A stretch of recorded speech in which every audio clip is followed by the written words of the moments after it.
Whoever's currently mopping the hall, was how Devin Westbrook put it, and the room laughed before he'd even finished the sentence, the way a crowd laughs when it already trusts the man talking.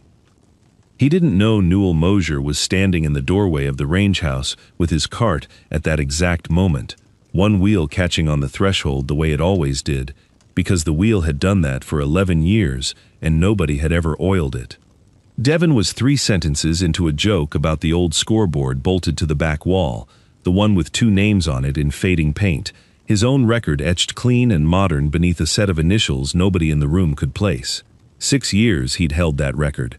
$1,240 a seat, cash, was what the sponsors had paid to fly out and watch him shoot it again live for the procurement packet.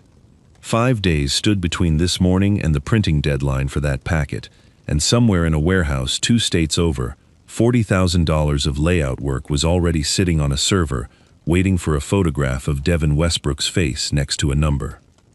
Nobody in that room, sponsors included, had thought to ask why the janitor had a toolbox on his cart with a padlock on it, a toolbox no cadet in 6 years had ever been allowed to touch, or why every Thursday afternoon without fail he took the long way through the range house, past the arms room, before he went home. If you've ever watched someone let a smaller man take the credit rather than cost a younger one his start, you already know where this is going. The morning had started, as it always did, at 5:40, with Newell letting himself in through the maintenance door before the first instructor's truck had crossed the cattle guard. He ran his cart down the east corridor first, then the classrooms, then the range house last, because the range house floor took longest to dry, and he liked it finished before 8, before the cadets came through in their boots and undid an hour's work in 10 minutes. The mop bucket wheels squeaked on the same tile they'd squeaked on since before the contract company took the place over, back when it had been something plainer, something that didn't need a marketing packet to explain what it was for. He wore the same gray jumpsuit he always wore, sleeves rolled to the forearm no matter the season, his last name stitched crooked above the breast pocket, a little high on the left, like whoever had sewn it on had been in a hurry or hadn't much cared. Nobody had ever cared enough to ask him about it. That was, in its way, the arrangement he'd made with the place and never spoken aloud. He came early, he left late, he said little, and the record on the wall behind him stayed exactly as wrong as it had been for 6 years. Wrong in a way that cost him nothing he was willing to admit out loud, and cost somebody else everything if it were ever corrected the hard way. Devin's joke landed, and the sponsor's rep, a compact man named Fairbanks in a golf shirt with the rifle company's logo stitched over the heart, laughed loudest of anyone, because he'd flown 4 hours to hear exactly this kind of confidence. Devin turned back to his laminated schedule, tacked to the wall behind the firing line, and traced a finger down it toward the day's demonstration slot, already thinking about wind, about mirage, about the number he was about to put back up on that board in front of people whose money depended on him being exactly as good as advertised. Behind him, in the doorway, the cart's bad wheel caught the threshold again, and Newell Mosier pushed it through without looking up, already thinking about the floor. By mid-morning, the range house had dried under his mop and filled again with boots, and Newell had moved on to the low shelving along the back wall, the one that held spare optics cases and cleaning kits nobody used until qualification week.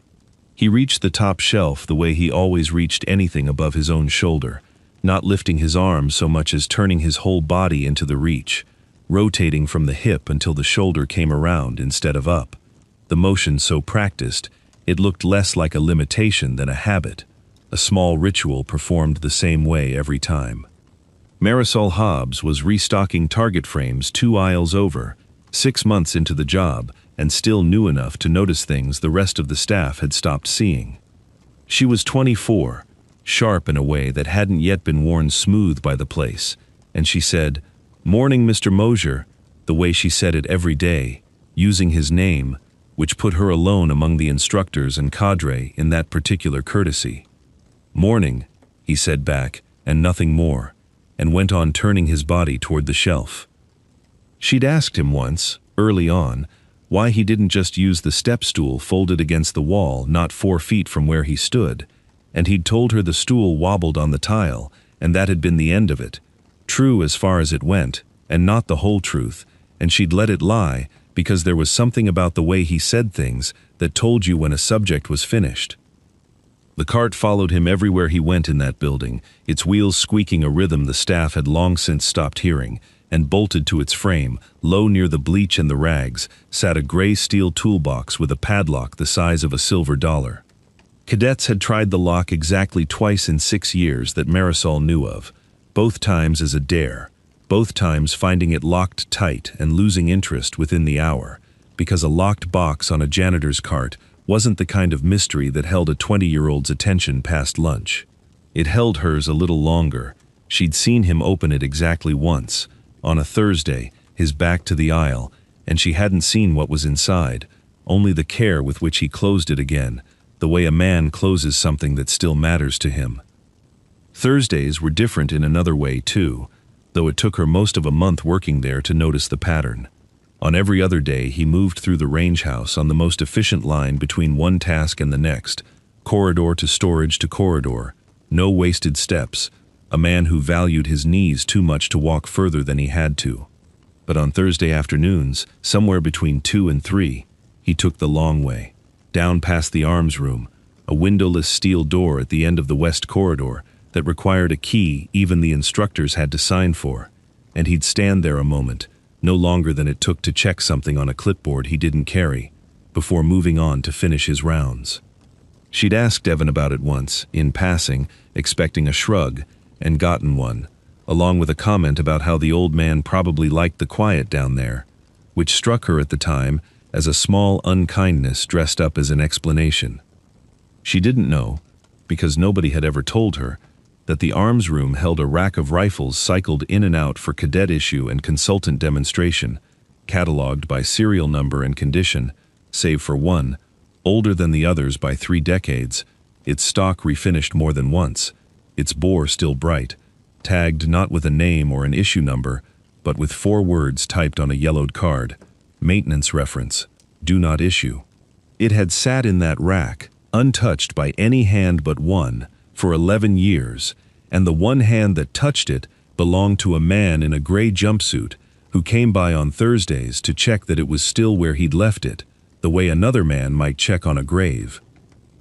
He locked the toolbox each night before he left, the same 3 motions in the same order, and pushed the cart into the utility closet by the maintenance door, and went home to a house 4 miles out, where his sister's medication sat sorted into a plastic organizer he refilled every Sunday, and where a woman named Rosalind, who had kept his old range logs straighter than the Marine Corps itself had ever managed, had been gone 8 years now, and where nobody asked him for the rest of his name either, because there was nobody left in that house who needed to. The wind that afternoon came off the western ridge at 9 miles an hour, gusting to 14, and Devin Westbrook read it the way he read most things at the Sawtooth Marksmanship Institute, which was to say correctly, and without much humility about it. He stood the sponsor's rep, and 2 of his colleagues along the firing line, had a cadet call out a mirage boil at 600 yards that the anemometer wasn't picking up cleanly, and walked Fairbanks through his correction out loud, number by number, the kind of demonstration that had built his reputation in this business as much as the record on the wall had. The shot broke clean. The spotter called it dead center. Fairbanks clapped him on the shoulder and said something about how this was exactly why the company wanted his name on the packet, and for a moment, Devin Westbrook was, by any measure that mattered in that room, precisely as good as he claimed to be, and everyone watching believed it because they'd just watched him prove it in front of them. It was on the walk back from the line, rifle slung, sponsors trailing him toward the equipment room, that he saw Newell pushing his cart along the back wall, and the joke came back to him from that morning, warm still, worth telling twice. "There he is," Devin said, loud enough to carry, nodding toward the old man without quite looking at him. "Our other name on the scoreboard. You ever actually held one of these, or just polished the case?" The cadets laughed, a dozen of them lined up along the wall waiting their turn at the 500, and Fairbanks laughed too, a half beat behind, the laugh of a man following a room rather than leading it. Newell didn't stop moving the mop. He didn't look up right away either, and when he did, it was toward the wall clock above the scoreboard, not toward Devon, as if checking the time mattered more just then than the question. "Once or twice," he said, and went back to the floor. It wasn't the answer the room expected, not defiant enough to be funny, and not humble enough to be forgettable, and it left a small silence in its wake that Devon filled quickly with another line about needing all hands on deck for Thursday's run-through, and the cadets moved on, and the moment closed over like water. Marisol, restocking the target bin at the end of the row, watched Newell finish the section of floor he was on before moving to the next, unhurried, the mop strokes even and long, the same rhythm he'd had before Devon opened his mouth, and the same rhythm after. She thought, not for the first time, that there was something in the particular economy of the man that didn't square with 11 years of mopping floors for people half his age, though she couldn't have said what. Exactly, beyond the fact that he never wasted emotion, not with the mop, not with his words. And men who wasted nothing usually had a reason for it that predated the thing you were watching them do. Devon didn't think of the exchange again until 3 days later, standing at the front of the staff room with a whiteboard marker in hand, when he brought Newell's card up a second time, this time as a matter of range safety rather than comedy, though the room laughed at it anyway because he framed it that way on purpose. "I want the card out of the range house during live sessions," he said, tapping the marker against the schedule he'd printed and taped up that morning, the ink still faintly damp along one edge. "Nothing personal. It's a liability thing. Card in the hallway, in everybody's way, during a demonstration week, with sponsors walking through. We don't need the visual." He didn't say Newell's name, though Newell was in the back of the room, having come in to empty the trash bins along the wall, and everyone present understood exactly whose cart he meant. Nobody objected. It wasn't the kind of thing staff objected to, a small procedural inconvenience, dressed as prudence, and Newell said nothing at all, only finished with the bins and wheeled the cart out through the side door when the meeting broke, parking it in the equipment breezeway where it had never once caused an incident in 11 years. Marisol caught him there afterward, coiling a hose that didn't need coiling just to have a reason to stand near him a minute longer. "Can I ask you something?" she said, and he nodded once, which was as much invitation as he usually gave. "The old score sheet in the archive room. The one with just initials. You ever hear who that was supposed to be?" He was quiet long enough that she thought he might not answer at all, his eyes on the middle distance, the way they went sometimes, and then he said, "Man who set that mark wasn't looking to be remembered for it," and left it there.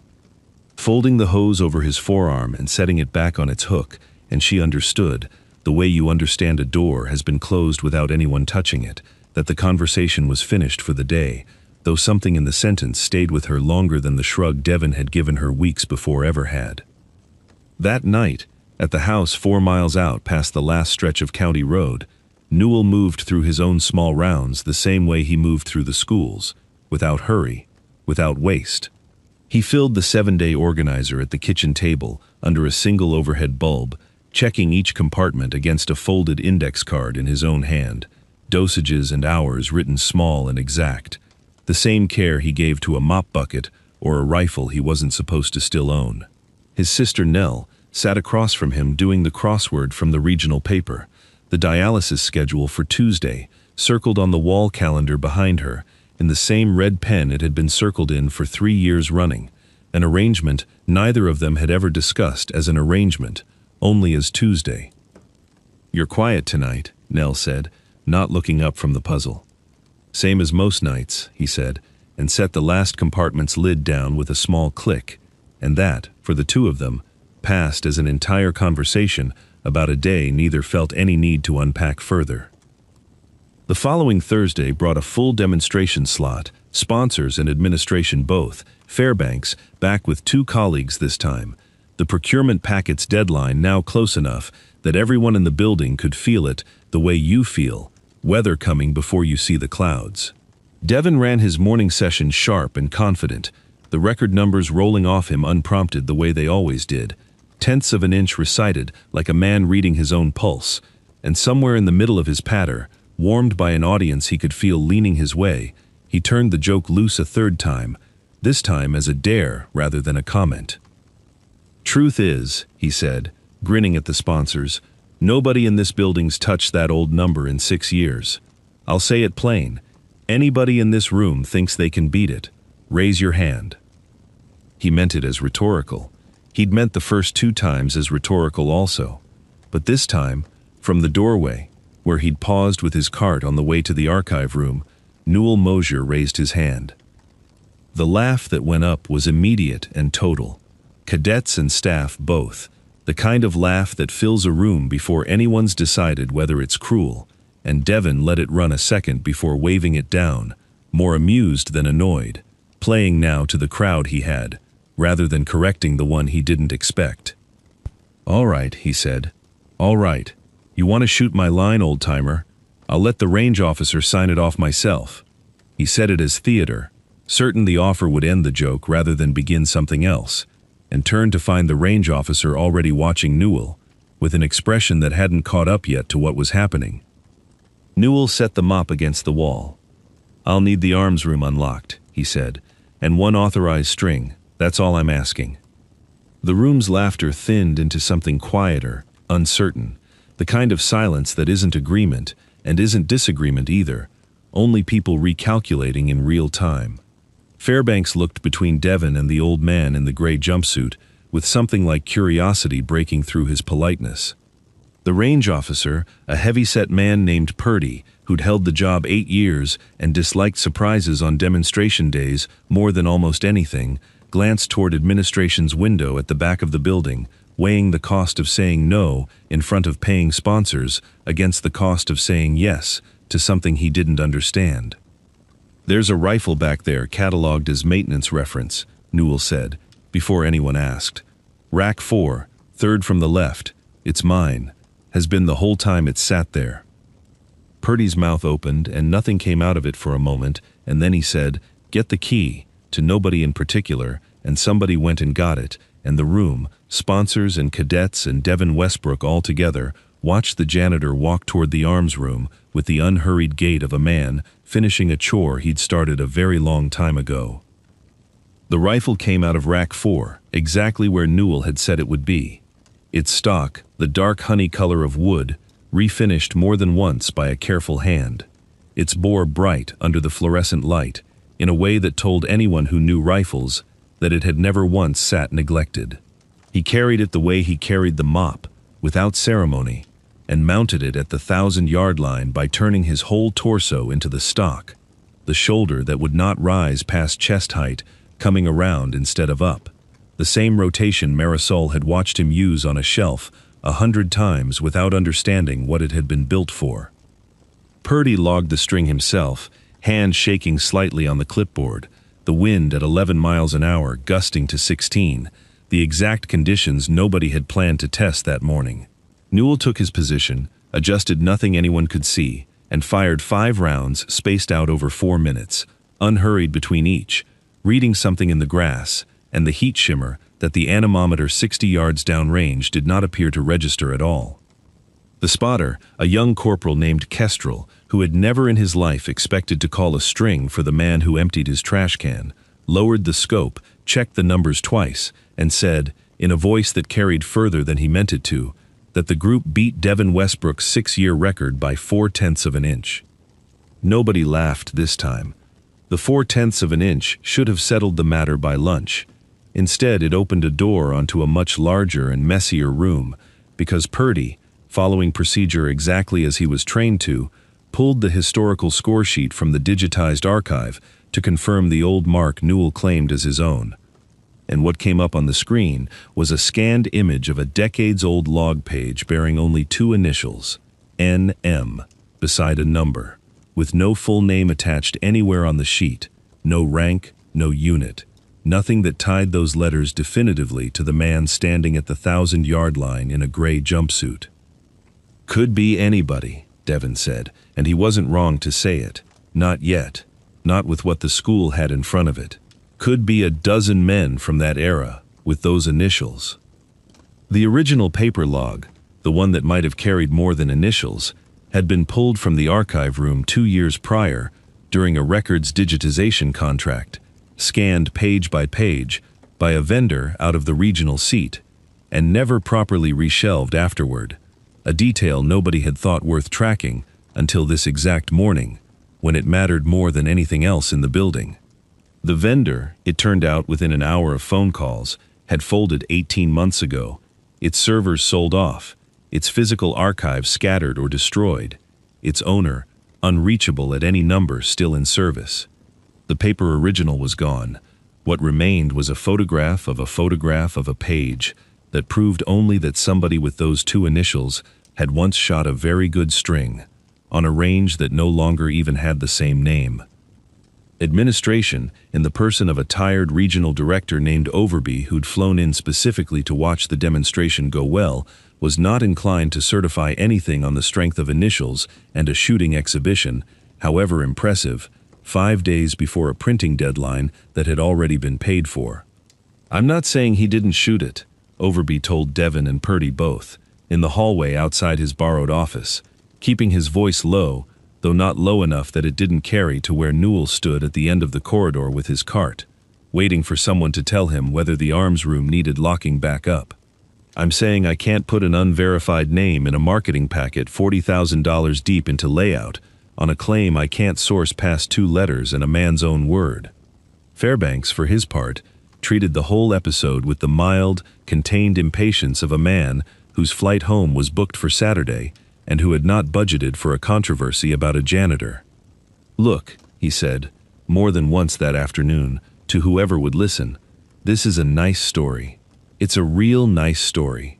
But my company's paying to print Devon's number, and Devon's number is the one that's been standing for 6 years with his name already on it. I don't need a nice story. I need a page that goes to Press Tuesday." Devon said little through most of this, standing near the window with his arms crossed, and if anyone had asked him in that hour what he believed, he might not have had a clean answer, because some part of him had watched Newell mount that rifle with a shoulder that shouldn't have been able to do what it did, and some other part of him was doing arithmetic about a consulting fee that had never once, in 6 years, required him to think about who else's name might belong on that wall.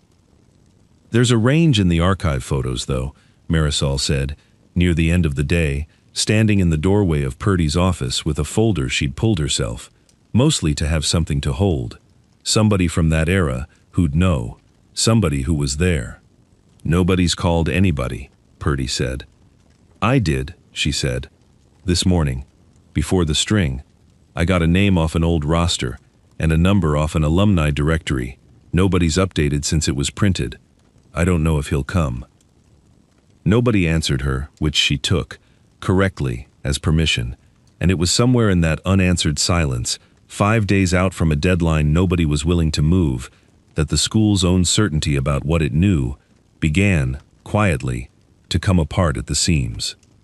Sawyer Ovington arrived a little after 4 the next afternoon, having driven 4 hours on the strength of a single phone call from a woman he had never met, and the first thing he did upon walking into the range house was not speak. He was 61, built like a man who had spent 30 years being the largest presence in whatever room he entered, and had never once needed to raise his voice to prove it. And he crossed the length of that hallway toward Newell Mosier with a stride that made cadets along the wall straighten without knowing quite why they'd done it. He stopped in front of the old man, close enough that the mop cart's bad wheels sat between them, and for a long moment he said nothing at all, only looked, the way a man looks at a photograph he'd carried, folded in a wallet for longer than he could easily explain. Then he reached into the truck he'd parked outside without bothering to lock, and came back holding a single sheet of carbon paper, yellowed and soft at the folds, and set it into Newell's hands rather than his own, the way another man might hand over something he'd been asked to deliver his whole life, and only now understood the weight of. 29 years I've had that in my glove box, Sawyer said, and his voice, when it came, was steady, which somehow made the room go quieter than if it had broken. I was 19 years old on that line. You corrected my hold twice before you let me touch the trigger, and you never once raised your voice doing it. He didn't say sir. He didn't say honor. He simply stood there, a command sergeant major retired 8 years, a man half the room had read about in a range safety manual before ever meeting him, and let the silence do more work than any speech he might have given. The carbon copy in Newell's hand carried the same two initials as the digitized page, alongside a full name typed in the header of the original score sheet, a name the vendor's scanner had cropped out of frame decades of paper fatigue later, and a date that matched the archive photograph to the day. Purdy took the sheet with both hands like it might tear, and it was Overby, reading over his shoulder, who said the thing everyone else had been circling for an hour. That's him. That's the whole record, name and all. It should have ended there. The record corrected, the packet reprinted, the story closed on vindication. But Devin Westbrook, standing near the back of the room with his arms still crossed, had gone somewhere else entirely in his own head, because Sawyer's arrival had sent him, without anyone asking him to, down to the archive room himself, an hour earlier, looking for anything the digitization might have missed, and what he'd found there was not about Newell at all. It was a memo, unscanned, still in a physical folder nobody had thought to include in the vendor's contract, written 11 years prior by the instructor who'd held Devin's job before him, a man Devin had only ever known by name on an old duty roster. The memo noted, in the flat, careful language of a man covering himself, that the historical qualification record's attribution was ambiguous, that pursuing clarification would likely surface a name predating the school's contract era entirely, and that leaving the record unresolved kept the currently active record, at that time held by someone else, and 6 years later inherited by Devin, the most marketable figure in the school's materials. Devin read it twice in the archive room's bad light, and came back upstairs holding it the way a man holds something he wishes he hadn't picked up. It wasn't ever a mystery, he said, to the room in general, and to no one, the memo shaking very slightly in his hand, where the laminated schedule and the tablet and the wall clock had never once shaken. Somebody knew. Before me. Somebody decided it was worth more to the school not knowing. Nobody laughed. Nobody, for the first time in 5 days, had anything clever to say at all. Devin called Fairbanks himself that evening, before anyone asked him to, and told him the reprint deadline needed to move, and when Fairbanks pushed back about layout costs and printing windows, Devin said, in a voice Marisol had never once heard him use in 6 months of working under him, that the packet would carry the correct name or it would carry no name from this school at all, and that he'd rather eat the layout cost personally than put his own number on a wall he now knew had been kept empty on purpose. "You understand what you're asking for," Fairbanks said. "That's your record on the front page. Your consulting fees tied to that page." "I understand," Devin said, "that a man mopped this floor for 11 years under a name nobody bothered to finish reading." It was Overby, the next morning, who asked Newell, gently, and for the first time since any of this began, why he'd never said anything himself, in 11 years, with the mistake sitting on the wall the whole time, in plain paint. Newell set his mop against the same wall he always leaned it against, and took a moment before he answered, the room quieter than it had been all week, waiting on him the way it had never once waited on him before. "When I first noticed the initials didn't have a name attached anymore," he said, "there was a young instructor running this place. Not Mr. Westbrook, before him. He'd built half his standing on that record being active, being his to chase. He had a wife, a first child coming. Correcting it then would have cost him his footing here before he'd had the chance to earn it honest. I decided a name on a wall wasn't worth a young man's start." He paused and looked, briefly, toward the scoreboard rather than toward any of them. "Didn't figure it'd still be sitting wrong 11 years on. Didn't figure I'd still be here to see it." He signed the visitor log that Purdy pushed toward him without quite thinking, an old habit of the building rather than a real requirement, the way he'd signed it every week for 11 years, last name only, no rank, because no one had asked for the rest of it since 1991. Marisol, standing by the target bins where she'd first said good morning to him using a name nobody else bothered with, felt something settle in her chest that wasn't triumph, only the quiet, unglamorous relief of having been right about a small thing for reasons she'd never have been able to defend on paper. "I'm not asking for anybody's name in this," Newell added, before Overby could offer him anything by way of apology or credit. "The instructor, before Mr. Westbrook, whatever he wrote down, wherever it's filed. Leave him out of the packet, out of the story, out of all of it. He's got a family same as anybody. Let the school fix the wall and leave the man be. Nobody in that hallway argued with him, and the request, quiet as it was, closed the matter more completely than any correction to a score sheet could have. 3 weeks later, the roster on the range house's back wall carried a new plate, plain lettering, no different in size or style from any other name bolted beside it, reading simply, Mosier, N. 1,000-yard qualification record, beneath a set of figures that had not changed at all, only found their proper owner. Devin Westbrook's name moved one line down, marked as the modern era mark, which was, after all, the truth of what it had always been. Devin still ran the morning sessions, still called wind for cadets lined along the 500, but he'd taken, in the weeks since, to pausing before every call to check the terrain the way Newell had shown him once, without much explanation, standing beside him at the berm on an ordinary Tuesday. A known thermal drift off the western ridge that the school's anemometers had underread for years, a correction that lived nowhere in any manual, only in the memory of a man who'd walked that ground for 3 decades before there was a school there to teach on it. Devin wrote the correction down himself now, in pencil, on the back of his laminated schedule, the way a man keeps a thing he doesn't want a system to lose twice.